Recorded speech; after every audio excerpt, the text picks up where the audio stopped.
My This camera and podcast, stuff. My what's up? bad. I was about to No, say, no, is you're my good. camera and stuff good? Yeah, you're good. This is how you know we're live. So this podcast is sponsored by the Vertigo Center, helping you find balance when the world won't stop spinning. If you or a loved one are struggling with dizziness, vertigo, or imbalance, please visit thevertigocenter.com to take your first step towards steady living. So welcome back to the You Can't Fool You podcast. Today I've got Zacchaeus Knighton. Did I pronounce that correctly? Zacchaeus, but it's good. Zacchaeus Knighton on the show, cornerback out of Loris College. Thanks for being here, man. Of Hey, I'm excited, man. Appreciate the opportunity. course. So why don't you go and tell everybody how you lost your voice? Excuse me, man. I lost my voice. I've been working at this camp at school. It's the Loris All Sports Camp. So I used to be a counselor for 3 years, but this year I'm coaching football. Basically, in the camp, you go and you basically play a whole bunch of different sports with kids. It's over like 50 plus sports options that they have there. And it's just a really good way to connect with kids, basically be a mentor for them and teach them about strengthen their faith, teach them about things of like being a man. Or there's also girls there, so like the females teach them about being a woman and growing up and talking to them about life. So I actually have a couple of my paddles in the back There you from go. camp. Yeah, and it's really cool. It's real faith based, really good community. Loris does a great job, and you really get a connection with the kids. They love it. Yeah, that's fun. It sounds like it's just fun all around playing a bunch of different sports, and the kids probably look up to somebody like you, and they get to have a good time messing around. You know, Actually, like today is my first day back. Um, I thought I was gonna be able to walk in all smooth and stuff, and a whole bunch of kids just came and tackled me and corralled me. So it was really cool to see. those It kids was are nuts, awesome. man. What age group are the kids? It's anywhere. I think it's just all grade school, like from K to I think ninth grade is the cutoff. Ninth grade is the cutoff. Okay. Yeah, ninth grade is the Yeah. cutoff. So what's it like? What's it like for you? You know, just getting done playing college football, and now you're there coaching up some kids in all sports. Like what's that experience like for you? Where's the fun in it for you as being the coach and the mentor to the young kids? I feel like since my career is done, it's an opportunity for me to give back. So I mean, I can't do anymore, and they say those who can't do coach. Hmm. So it's just like my way of giving back and basically teaching them all the things that nobody really taught me when I was a kid. Yeah, And just helping them really just develop, even if it's not even on a sports level, just being that type of figure of a person who does things the right way, teaching them like different brands like discipline and teaching them like different things that will go more long term, more deeper than just the athletic and the skills and stuff like yeah. that. When it comes to, so you brought up discipline. Where can you give me an example, like something you would see during the camp where you would point it out to teach discipline to the kids? Just the little things, like everything matters, especially like the little things in life matter, the little things on the field matter. So even like today, we had kids running to the line. We said touch the line, and kids are Right, skipping the line or cutting right, cones, and we're like, okay, yeah, you got to do it again, because if you don't do it the right way, you're not going to be successful. So just trying to teach them different things like that. Like, man, touching this line is, it might seem stupid, but this is going to get you really far because that's instilling like discipline to like making sure that you're locked into what you're doing. right. It's like listening and following directions. I mean, I was working at kids camp earlier today too, and like with the super young kids, do a lot of like relay races and running around. When you finish the race, Hmm. sit down in line, but everybody sit in a single file line, and that's part of how you get graded on whether your team is going to win or not. Like, hey, sit in the straight line and everybody sit down. Don't be laying on the ground, anything like that. So like your body language and all of that is important. The little Yeah, things. It doesn't seem like it's a lot, but those things they creep in. They creep into you know sports culture, but it also creeps up into your daily life too. yeah, and like taking those things could just help you grow as a person. Like I've seen so many kids that started like so young, and I've seen their parents out in like Dubuque because like some of them are local and stuff, and they're like, "Yeah, my kid can't stop talking about you. You've done a lot for him. he's like way better now or something like that. And this is just like different things that they take from the camp to Yeah. just go and keep going forward. So it's pretty cool to see. And that's got to make you feel good when a parent comes to you and lets you know the type of impact that you've had on their kid. Like you've been a positive Yeah. mentor or role model for them. And I only got their kid for 1 week. And they was like, man, you only have my kid for 1 week and they can't stop talking about you. Yeah. Well, Yeah, it's it says a awesome. lot. It says a lot about you. You bring the energy, the enthusiasm, right? Kids love that. Yeah. Yeah. Yeah, they love it.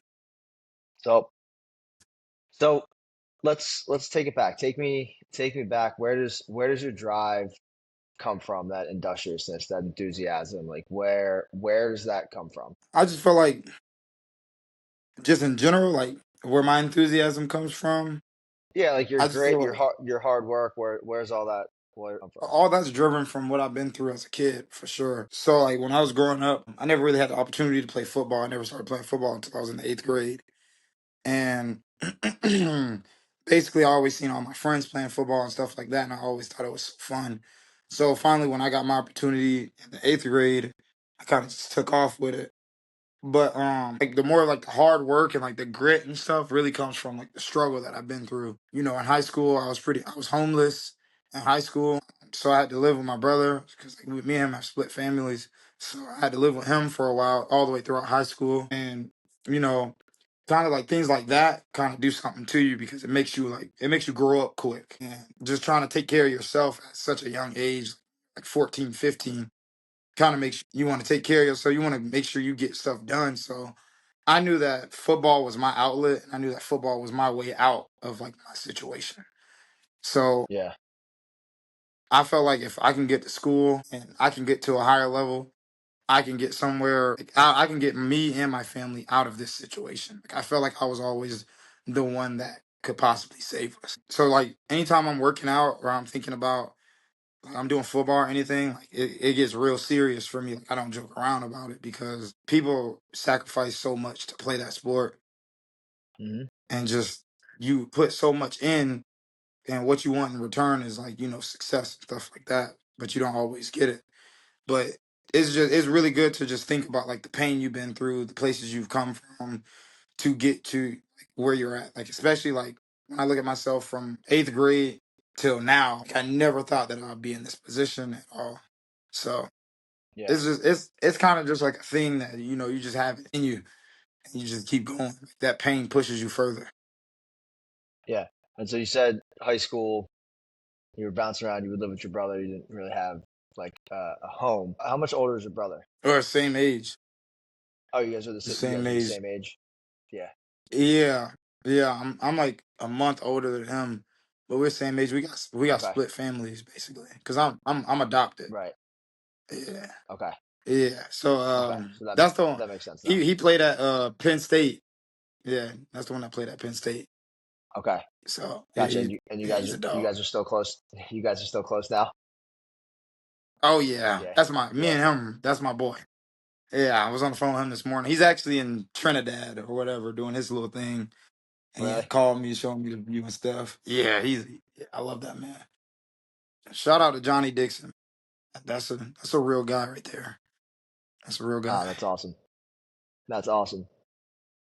So when did you know? So football, like if there's a kid that's listening now and maybe they're going through something similar, they're feeling the struggle. You know, there's you're a real positive energy type guy. There's two ways you can really think about it. You could, one we would say like play the victim card, or you can embrace the struggle and use that and channel it into football and feeling like you're the one that get everybody out. Like there's a lot of pressure around that. Or did you grow up? Did you not think of it as pressure? You just kind of thought of it as this is just what it is. Like how did you handle that? What would you tell some kid Um, going through the same thing? if there's a kid out there that's going through the same thing and you're struggling and you're going through a hard time, I would just say keep going because you don't know what's at the end of the tunnel. Hmm. It's dark now, but like they always say, it gets greater later, and you don't know what opportunities can present themselves.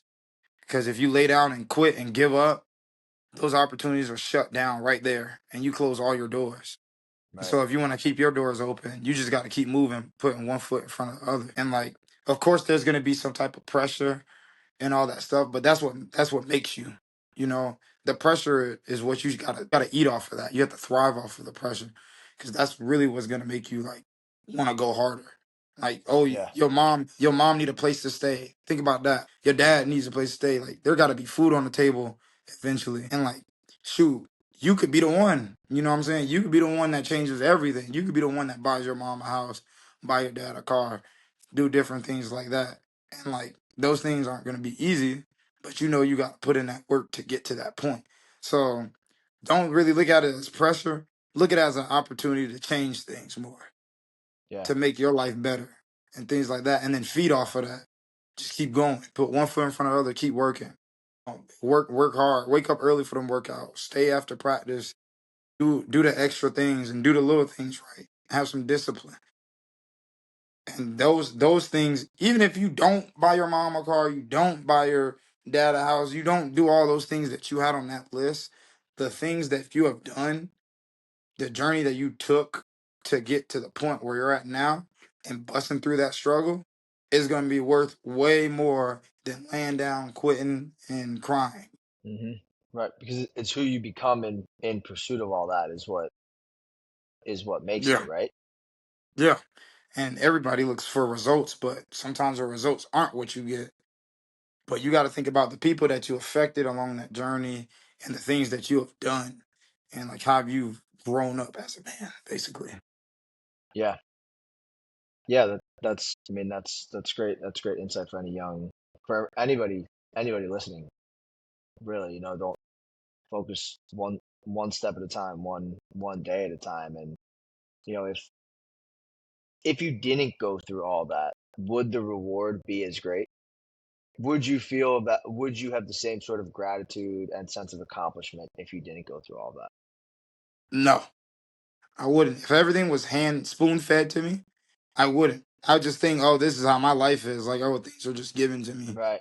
But when you know things can change in a snap of a fingers, and one day you got water, and the next day you don't, that changes you. Like, that changes you completely because you don't know your situation. You want to change things now. You know what I'm saying? And like, you want to get stuff done. And like, that's what's gonna drive you even more. 'Cause, I mean, a spoon fed person can do whatever. I mean, they got the same grind, all that stuff. But like, I know me, if it wasn't for the things that I've been through as a kid, as a young adult, and the things that I've gone through now, I wouldn't be the same person I am today, because just quitting wouldn't have gotten me that nowhere. All my friends I met through football. Like, all the connections I made through football. And there was multiple times where I thought about, dang, bro, this is too hard. Forget this. Like, man, I'm not getting what I want, and blah blah blah blah blah. But like, you never know when is your time. So Hmm. take those things on the chin. Take those L's on the chin. Take those everything on the chin and keep moving, because that's what's gonna get you going. Yeah. Because when that opportunity comes, you got to be prepared. You got to be ready. Yeah, and I feel like if you going through like a struggle, or you going through hard things like at an early age, or any in life in general, I honestly think that like that makes you stronger. That Yeah. makes you into more of a prepared person. So then later on in life, say like when you're around my age, like 24, 25, and you going through stuff like when you're 18, you already know how to survive. Like, you know the different things that you got to do to get to where you need to be. Yeah. Like, Right. Because like as it doesn't necessarily get any easier as you get older. The hardest thing you went through at that time was the hardest thing you've gone through until something else comes, and then that becomes the hardest thing. And so you go through that journey. Now you make it out, you get to college. Now you're playing college ball, but then you know that doesn't mean it's all sunshine and rainbows after that, because now you got the experience of college. And we talked a little bit before.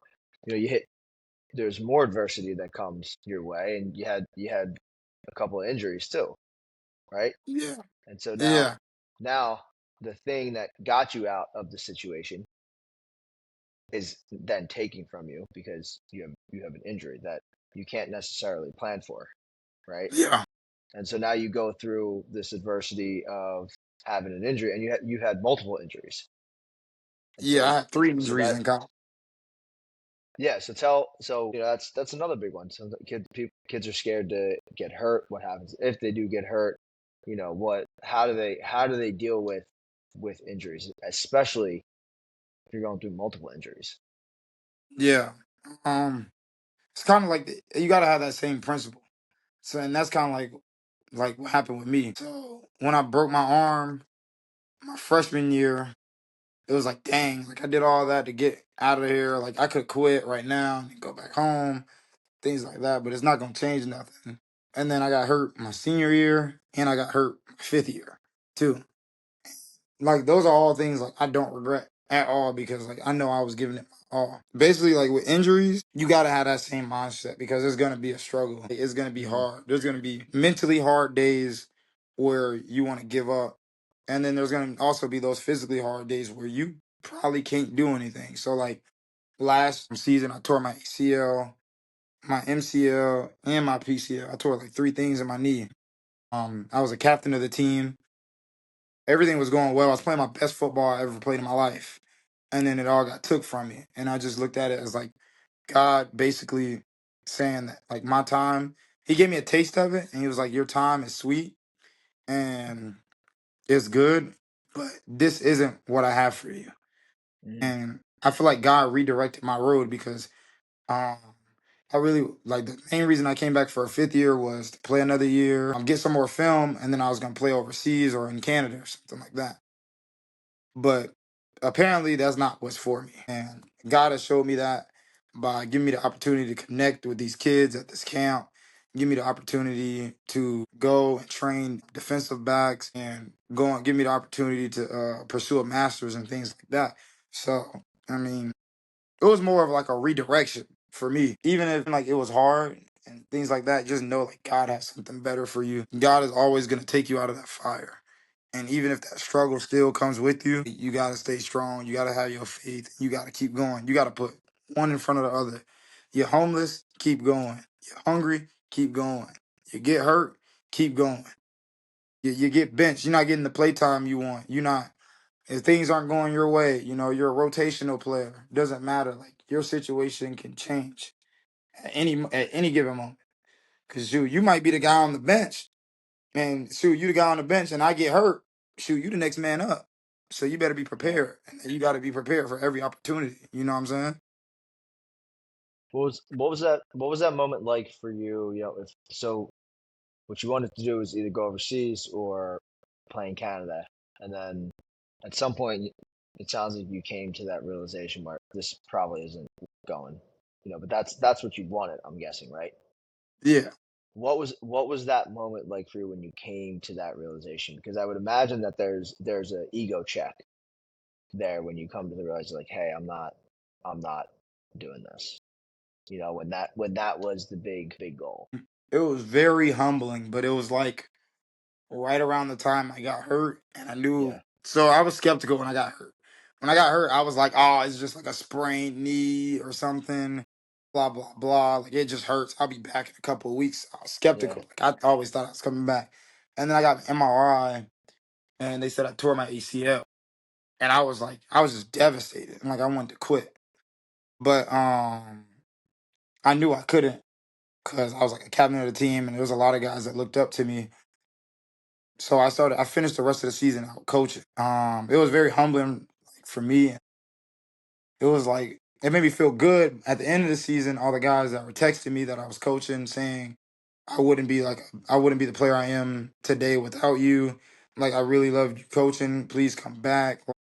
We have such a good time, things like that. So it was just like knowing that I can make an impact on people's lives other ways than football is Hmm. when I realized that maybe like God has something else for me. Maybe I can impact other people's lives and give back to to the people that like what I'm saying that look up to me and things like that.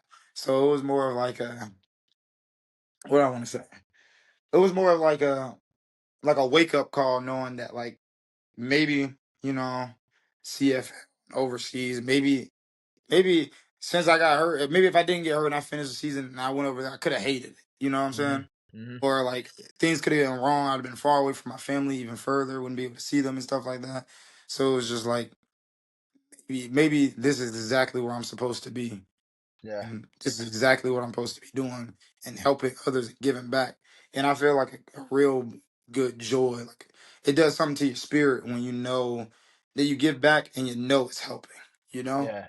Yeah. I you love can that. donate to a charity. You don't know if that charity's ever going to get there. Right. You But see a kid, yeah, and he's you looking see at him you in your face. smile. Yeah. Yeah, and you see him smiling. He's looking at you. He's like, man, I got kids still hitting me up now, asking me when they want to work out and stuff like that. And it's just like I didn't, I don't know. I don't even know if I was doing it right. Right. It's a humbling experience for sure. Yeah. Well, there's I would call it a mentor from afar. I don't know him. I just read all of his books and somebody that I kind of just study. And his name is Robin Sharma, and he says a bad day for the ego is a great day for the soul. That's hard. So once A that ego bad day gets for the checked, ego is a great day for the soul. yeah. It's fire. So and I feel like every time I have these conversations, that line always shows itself somehow. It's like when you hit this moment when your ego gets checked, you look back, you're like, no, I needed that. Like it's great. It's Yeah. good. It's good for the soul. You know what? So being a captain, having all these injuries, but coming back and then playing great football, and now you're in this position, you're mentoring and coaching kids. What have you learned about leadership along your journey? I learned that people actually listen to what I'm talking about. That was like a thing. Like when I was younger, like I used to talk and I felt like nobody was really hearing me. Hmm. You know? But like when you go into this leadership role, now you got a different type of respect, I guess you would kind of say it. And people are actually listening and people are actually watching what you're doing. And they're looking at what you're doing, they're listening to what you're saying. Like on social media or things like that. Like I gotta be conscious of what I'm posting, of like what I'm representing, because now I represent myself and someone else. If somebody else is gonna follow in my footsteps, I don't want to lead them down the path Hmm. or lead them to a lake with no water in it. It's just like that kind of made me want to make better decisions and be more conscious about what I'm doing, because when you're in that leadership role, you got to make sure it's like kind of like being a dad. Like you got to make sure that these people are good too, because you don't want to be just like a slacker or whatever like that, lazy or things like that, because you're a representation of them too. So like if they go to somebody and they be like, oh, like my mentor is Za or whatever like that, and then they be like, "Oh, you're talking about the dude who misses work all the time or is late to Hmm. workouts or things like that." I'm like, "You really gonna look up to him?" So it's just like you want to be there not only for yourself but for the people that look up to you. Right. And so what it sounds like I'm hearing you saying is that you don't need the title to be a leader because you have to lead yourself first. Yeah, you got to be able to carry yourself and be able to have those morals instilled in you before you can ever give it to somebody else. And you got to be able to know that, and you got to be able to check yourself before you can even try to lead someone else, because it's not going to be healthy for you. Yeah. And do you think that you also need to be able to be led too? Yeah, I think that Meaning like, everybody should yeah. always have like open ears, basically. And you can never stop learning. In life, they say you learn something every day, which is a true statement. Like you're gonna learn. You can never stop learning. You close your ears off, that's just being complacent and that's thinking you know everything, and that's when the cockiness comes in. Because Hmm. you can be a great leader, but there's always gonna be somebody that maybe lived longer or that have done things longer than you that could help you along the way on your journey. Yeah. How important is your support system and having the right people around you? I feel like your support system and who you surround yourself with is a product of you. Hmm. And my support system is very important. I rely on them heavily. So anytime I'm going through anything mentally, physically, anything like that, like I can rely on my support system. It basically consists of like my dad, my brothers, my friends from elementary, and then my cousins. And they're always there for me, always willing to help and do those different things to make sure that you're all right. Because like, without your support system, like you ain't getting no support and stuff like that. Like you can't do stuff by yourself, and it'll kind of run you crazy. Yeah, like we all can't run this journey by ourselves. Like nobody can do it. Nobody can do it No, alone. Like you need people around you to be able to help you out. You know, because you can't. You're not gonna have it every day. You know, you got to be able to lean on other people for support to help pick you up. yeah, we was talking this morning. Me and my brothers was talking this morning. I call my brothers because we've been friends since elementary school, and we just we called this morning. We prayed, did some gratitude, and we're having a conversation about talking about like basically like relationships, but like and with people in general, and talking about how like everyone needs someone, because you can't do life by yourself, and it's too hard. And we was talking about how like maybe people that say, "Oh, I don't need anybody," or "I can do everything by myself," maybe that's a coping mechanism for them Hmm. for when they did need somebody and nobody was there. You know? Yeah, yeah. I mean, they try to lone wolf it, or you know, I think this is also an interesting thing to think about when it comes to being a man as well. Like, what does that mean? You know, is sort of trying to portray that lone wolf, stoic, you know, I can handle anything sort of mentality that people think is the way that it's supposed to be done. You know, because they might see that in either TV shows or movies or Yeah, whatever. But in my opinion, in reality, that's just not the way to do it. It just my personal opinion because you need those people around you. You need to be able to you know express yourself and share ideas and be vulnerable and let somebody check you so that way you stay grounded yeah. and you know A lot of people are like scared to ask for help because they think it makes them weak.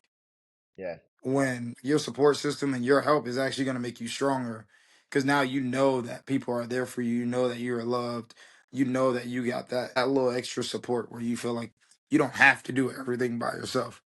You're not technically relying on them. You're not going to find all your source of happiness in them and stuff like that. Like you got to do stuff for your own self, but it's also good to know that you have those people around you. yeah, absolutely. Let's transition a little bit and talk about you know preparation, being good at your craft, maybe how you prep the night before a game or the week before a game. You know, take me into your world. You're getting ready to play on Saturday. You know, how do you prepare the night before? Well, really, preparation starts way before you even get to the game. So Hmm. for me, it starts that Sunday. We go in there for film and we're watching that scouting report. Like that's where it starts for me. And then you have to take that where you go into the film session on Sunday and bring that with you to practice on Tuesday, and then watch film before then, and just take it step by step. I call it like building bricks up to game day. And my preparation is everything for me. And so, like, I go watch film. You can never watch too much film, Right, ever. right. Always go and watch film, study the game, do the little things. Coach always says, eat right, eat 6 meals a day, drink water, get snacks, do all that stuff because if you destroy your body from Sunday to Thursday and then try to like gulp electrolytes and do all this Yeah. crazy stuff the night before a game, you're gonna feel like crap on Saturday. Hmm. It all starts from the beginning of the week and doing every little thing right, making the meetings on time, showing up to practice on time, learning from your mistakes, doing those different things. And then like then you can carry those little bricks. You keep building, keep building, keep building, keep building, all the way up until you're at the game day or till the night before. Because like night before, I don't do anything special. Like we have Thursday, no, I mean we have Friday walkthrough at 6 a.m. I probably go to class. I'll always make sure you're drinking water, you do the electrolytes. And then I would really night before the game, like we're away or home, I really just watch film, go over like my tendencies of what I see like with receivers, or going over like the play calls that I know, or like what I would do in certain situations, how I would see it. But I've been doing this all week already, so by night before the game, I'm sharp. Like I'm already prepared and I'm ready to go. Um, that next day, like game day preparation, I feel like that whole day, that whole vibe is very important. Make sure you wake up on time, get a good meal. I'll throw my headphones on. So like, game day, they know you can't talk to me on game day. I'm not gonna talk. I'm not gonna talk to you. I don't want to joke around. Like, I'm Yeah. strictly here for business. Like I got my headphones on all the time. Only time I ain't got my headphones on is if the coach is talking. So I'm jamming out, I'm listening to my music and I'm just out there and focused and I'm thinking about this when I start thinking about all the things that I've been through to get to where I'm at, Hmm. starting back from day one. Hmm. That's just like real important, just like getting your mind right. Football is really like 90% mental, 10% physical. Like you can have all the physical aspects in the world, but if you don't know what you're doing on that field, you're not getting on there. That's You right. just you got to be more mentally prepared than anything else. Because if your head ain't on straight, you're not gonna play well. You're not gonna perform. If you not prepared, you don't know your play calls, you don't know tendencies, you can't read the field, you're not gonna play well. Or you can play well just off athletic ability, but you're not gonna take that next step. Yeah. Football's an football's an emotional game. It's chaotic, it's aggressive, it's tactical, it's strategical. How important is it when you go out to play a very hyped emotional game to be able to manage and control your emotions? It's very important. So I think the biggest game in Dubuque when at Loris is Loris versus University of Dubuque. And so those are our rivals. It's one of the closest rivalries and like I think in Iowa or something like that because we're literally right down the street from each other. Hmm. So that is one of our really high emotional games. There's always going to be a huge crowd. You know the game is going to be packed. You know the teams are going to be chirping. Like you gotta be mentally prepared for that already. And just trying to keep like it's hard to try to keep those emotions in because you're very Yeah. passionate about the game and things like that. But there's a difference between being passionate and emotional. You know what I'm saying? Yeah. You let somebody get in your head and you all focused and you not playing well and stuff like that. That's gonna mess up your game. But if you just have that diehard passion about the game and about winning, I feel like that's going to take you further than just being reactive or getting in a fight or getting your team in trouble. And I feel like I played one of my best college games against University of Dubuque. My senior year, we went down there. We went over to their place, and a lot of people was just chirping, talking, things like that. And I was all the way locked in. I started crying before the game Yeah. because that's how hyped up I was. Like, I was ready to go. And I was like, this is like what we work for. I'm telling the team, like, this is what we work for. Like we live for games like this. Like Hmm. we don't let this is just another Saturday. Like it's football, another Saturday. And I feel like just having that mindset and being like overly focused and knowing like this is the things that you work for. You work for big games like that. I feel like having that mindset more than is like, oh, we gotta win or oh, we gotta do this or we gotta do that. Like, nah, you just gotta do your job Yeah. and do what you need to do to be able and I feel like that's like the best thing to do. I mean, I played a really good game against them too. Like I still talk to some of the players; they still talk about it and stuff like Yeah. that. So it was really cool to see. What's the best chirp somebody's ever given you? Best chirp. Yeah. Oh, we're playing Hope. This one got to me. We're playing Hope, and I think we were about to get scored on or something like that. And we're in Holland, Michigan. And like the way their stadium is set up, like the fans can like basically sit on the field. I don't know if anybody's ever been to Hope or Holland, Michigan, or their field. They got one of the nicest stadiums I ever played in. And it was a packed game, and like the students were like sitting on the back wall of the end zone. And it's stupid, but this one really got to me. I'm guarding somebody, and I'm lined up in my stance, and they said, "Oh my God, Six's socks are so high." And I was like, bro, what? It just threw me off, bro. It just threw me off. I was like, what, bro? And we were already losing too. Like we were losing by like Fort 21 or something. I was already pissed, and then somebody says my socks are high, and then we go get scored on. I'm like, bro, You came this right at your has to swag. stop. Yeah, bro, he came right at my drip. I take pride in that. Yeah, I was sick. It's like, what do you mean my socks are high? man, that's great. We gotta look for a picture of that game and check the socks. Oh yeah, man. I might have to send over some film from that game. Yeah, do it. I'll send over some. I'll send over some. Send See, send over some clips and and we'll check it. We'll check the tape. I bet. Check the tape. Check me out.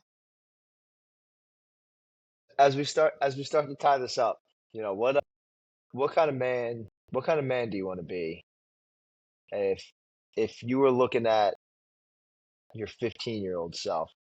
Or no, you're too young. You're too young for that. Let's go back to your let's go back to like your 12-year-old, 10 to 12-year-old self. What do you want that young boy to think about the man that you are and that you're going to be? I want him to think that uh, you're a man that can lead by example and that can stick to your morals and be disciplined in what you want to do. And if you ever start something, you gotta finish it. I kind of always told myself that, like, if you start something, you gotta finish, and you gotta be able to let things go to move forward. Hmm. I would just want that 12-year-old me to have his mind on right, look at this person as someone who gives back, someone who can be loved, and someone who never quits, even when things get hard. And when he has those things, then he'll be able to endure whatever and be able to just keep going forward because I actually got this from an anime. They said there's no such thing as a painless lesson. That basically, to me, that's always stuck with me because you learn things all the time, and you got to take what you can from that and then grow and then keep moving. You know, I want that person to look at the man I am today as a person who always keeps going, just always keeps going, no matter what people say, no matter what's thrown your way, no matter what is going on, just keep going. Yeah. Well, I think if that 12-year-old you had the chance to be able to talk to you, I think he would say that that's what you are because you battled through all the adversity, right? The injuries, captain, you're a leader, and now you're doing all of those things, and the kids that you're coaching and mentoring now at the camp, they look up to you as that. So that's something to be proud of, you know. Hey, And that's now real and that's love, man. I yeah, of appreciate you. course, man. And now it's time to just set the bar higher, you know. Now look at now Oh you yeah, when you're come 35, on now. Yeah, we just keep you know. going. That's You all just we keep do. going, keep chasing, right? Yeah, because I mean, shoot, the bar ain't never. You can't never set the bar too high if you keep That's going right. to try to reach it. That's right.